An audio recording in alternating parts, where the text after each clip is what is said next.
Hello, how are y'all doing today? Wonderful. Hello. We are so excited to present this part of the ASCA model to you, which is time assessment. It's really important for us to try to update our programs so that we can follow the ASCA model now. And from the last presentation, when I was listening to theirs, what I thought about our piece is it fits into how do we use the time to implement the indirect and direct services. And I remember the pages, page 63 gave us a chart, and they charted every 14 minutes of what you're doing. So they're saying that we should do that at least once or twice a year, try to keep up with how we actually spend our time. And I have to say, I don't know if anybody gets those random moment samples. I get them 2 or 3 times a year. Dr. Cantor hadn't gotten one yet. And that's random. They're not random. But that's truly the only time I really have to think about exactly what was I doing at that time. But when I saw that form, I said, okay. But they have it charted for every 14 minutes. And like Ms. Dixon and Ms. Beatty said that 80% of our time should be done direct services. The other 20 is collaboration and other duties as assigned. But I'm gonna talk Well, I just wanted to point out with the twice a year, what they recommend is that you do once in the fall and then once in the spring. Okay, and with the 80% of the time with the direct services, it is with the in-person, direct interaction with your students, okay, as opposed to indirect services. With the use of the time assessment, with the 20% of our time with the indirect services, it can be managing our programs, having our program foundations, working on committees, collecting data, just keeping everything on our calendar, how we're setting up everything, analyzing our data, because it's important for us to get our data, but then we have to use that time, take that time to analyze it as well. And then a small portion of that 20% is other duties as assigned. So it's not like a big portion of it, it's a small portion of that 20% is other duties as assigned. Appropriate and inappropriate counseling, school counseling activities. In the book, in the ASCA model book, it tells you of things that we should be doing and things that we shouldn't be doing. And I mean, I can look at some, but we can always talk about a lot of things that we do that is not what we should be doing. Okay? I know we are currently IET chairs. I know we talk about that a whole lot when we come to our sessions here. That's supposed to be something that we don't do. We're not 504 chairs anymore. So we slowly, I don't want to say we're getting rid of everything, but we're slowly trying to get under the ASCA model, the true model, and do what we are truly paid to do, and that's to provide services by students. And if you have your book, if you can turn to page 45, it actually lists the appropriate and inappropriate activities. And it kind of compares the different things. So some things that, as Ms. McCoy pointed out, that we were doing, our time can be used in a more appropriate way. So with testing, instead of getting in there and counting the test books, instead of doing that, what we can do is we can actually go in and we can do classroom guidance. We can do test-taking strategies with our students, and we're helping them, with the test-taking skills. So that's one way that we can help, instead of getting in that room and we're counting those test booklets out. So it's comparing the different things that a lot of times that we are told by administrators that we should be doing, but we can actually show how we truly can be useful with our training and show that, how we can benefit all of our students on campus. Okay, with data analysis. Data analysis tells about our students' needs in schools and community trends. With the data analysis, it's 2 types of things that we can look at. We can look at our school data profile, and I know someone else is going to talk about that on another day. And then our use of time assessments reviewed annually.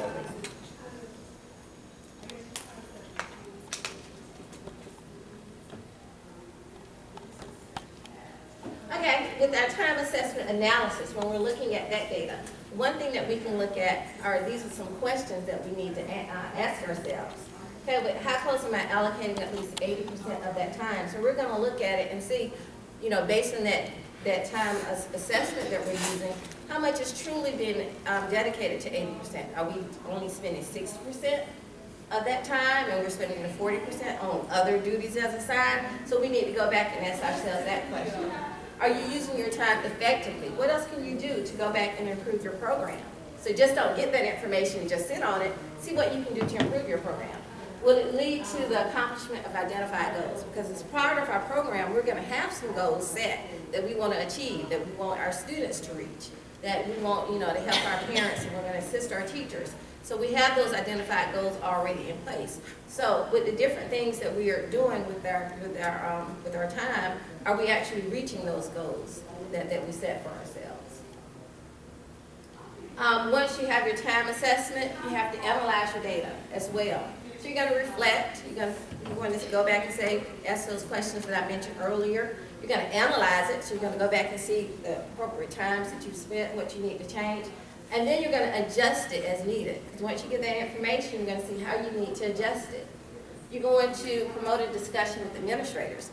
With the time assessment that you have that actual hard data in your hands. So you can go and you can have that discussion with your administrator. You know, with this portion of it, I'm actually spending a lot more time, you know, not spending time with students. I need to spend more time doing individual counseling. I would love to spend more time in counseling or collaboration with parents. But in reality, I'm doing something else. So you actually have that hard data that you can go and you can have that discussion with administrators. It's helpful when completing a school counseling program evaluation. So when you're evaluating your program, then you have that hard data that you can look at. Because the goal of our program is to be data-driven so that it can guide and direct our program. That's the key. Okay, another portion for our presentation is the advisory council. And I had the opportunity to sit on an advisory council for an elementary school. And basically with the advisory council, it's key stakeholders. You have a group, you have your key stakeholders that you're inviting to participate on that council with you. And you're going to review and advise on the implementation of the school counseling program. So that's what the advisory council is for. They're there to sit there with you. They're going to be your sounding board. You have great ideas, you can sound it off to them. They can give you feedback, you know, and they're there to assist with you. It's recommended that you meet at least twice a year. You know, you can meet more, you know, some meet, you know, every month, but at least twice a year, so at least towards the beginning and at least towards the end of the program. Okay, the advisory council, what do? They advise on your program goals. It's important for you to have your goals already in place because your advisory council, they're not actually making your goals for you. But you have your goals in place, you're able to share your goals with your council, and then they're able to give you feedback, and then they can tell you, okay, this is something, you know, maybe we can change, or you can get feedback, and you can, you know, develop your goals in a different way. But definitely have your goals in place. They help to review your program results. So, you know, looking at that data, the information, how your program is going, so they can help you review those program results. They can make recommendations to you as well. They advocate and they engage in public relations for your program, which is key. When you're getting your advisory council, make sure that you have people who want to help your program to succeed. You don't just want to get, you know, anybody who's going to try and bring your program down, because there's so many people out there that are naysayers, and they think that counselors may not be doing, you know, what do counselors do? Yeah, maybe they may not be doing enough. Okay, so you want to get people who are supportive of your program. You want to get people who will go out in the community and toot your horn for you. And they're going to go out and tell the different things that you're doing. So that's the type of person that you want on your committee. They will advocate for funding and resources too, as well. So it's definitely, you're going to see later in another slide, is having a board member, a school board member on your committee with you. Ms. Gardner. You participate on the one at the elementary school. Who sat on that committee? We had parents, we had 2 parents, teachers, administrators, it was 2 administrators involved, counselors, so it was a middle school counselor, elementary school counselor, and 1 board member. So about 10 people, well, yeah, about 10 people? Okay. Yes, yes. And size is important too, which you're gonna see on another side, because you don't want to have an advisory council that is too large, because you won't get anything accomplished, because everybody's just gonna be talking and, when they're there. So have it, a right size. The right size is gonna fit your school.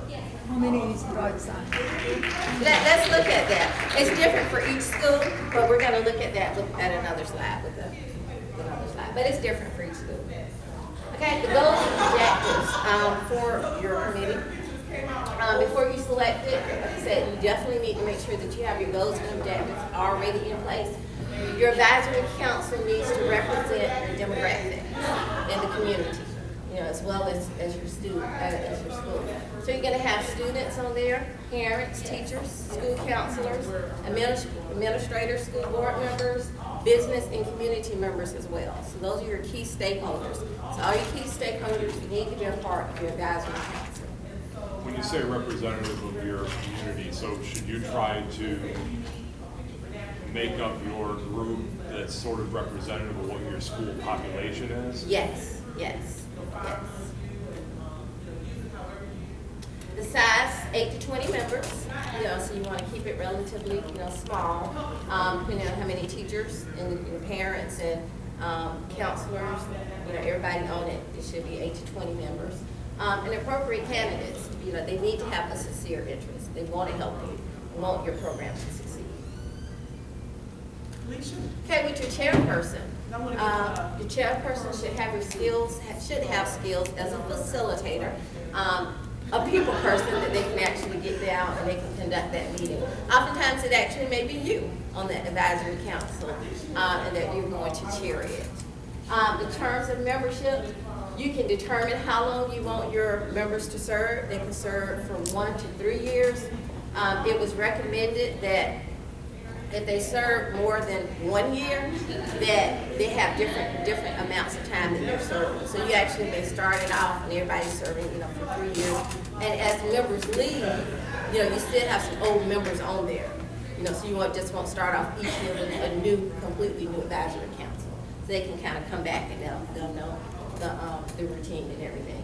The agenda and minutes have a specific agenda and goals to be accomplished. So each time you're going to have your agenda, you're going to have your minutes. After you meet, then you're going to send out your minutes to be approved to all the members so they can have it. And before you have your next meeting, before you have it, maybe a couple days before, a few days before, send out your agenda so they can actually review it and know what's going to happen.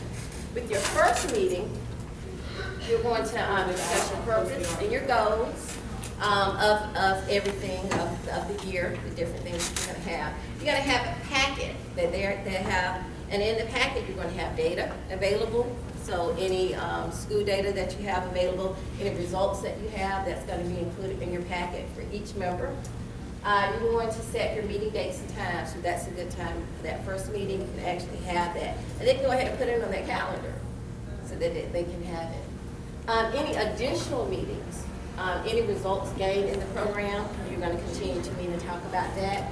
And as the year comes up, then you can have the additional things that you need to discuss. And at the end of the year, you're going to have any recommendations for program interventions that you can have. Okay. So that's basically what the advisory council is.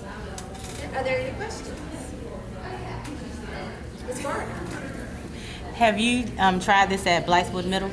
I have not tried an advisory council at Blythewood. Now, years ago, in another district, I actually had an advisory council with different people involved. It's been several years ago.